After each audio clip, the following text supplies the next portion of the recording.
Hello and welcome to you all, and today we are going to start our new series on RXSwift. Reactive programming is already having its history since 20 years ago from now, and since then it is continuously gaining the momentum. In September 2015, Reactive extension for Swift has been launched, and this was the day.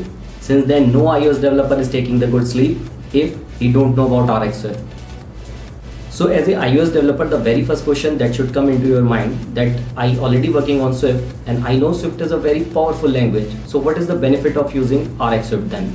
So answer lies into the situation. When you need to do lots of asynchronous programming in your application, then RxSwift can provide you a kind of standard to deal with it. So what does it mean? Let's discuss in terms of Swift. So for a small asynchronous task, we are having closures in Swift. For background tasks, we are having delegates.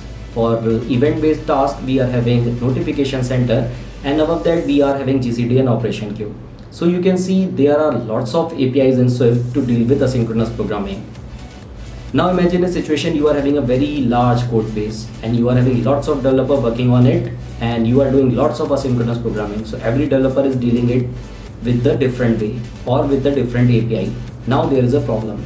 So this problem can be solved with the help of RxSwift because it brings a standard to your asynchronous programming. So this one is the prime benefit of RxSwift. So list of benefit is not limited to this single point only. There are lots of other benefits also, like RxSwift can reduce your code size up to 25%. It is industry-wide standard for all the languages like Java, JS, .NET, Scala and Swift also. It can make your code safer for the multi-threaded environment, and it is having very large developer support throughout the world. So do I need to say more to make you motivated to learn RxSwift? I think these points should be sufficient.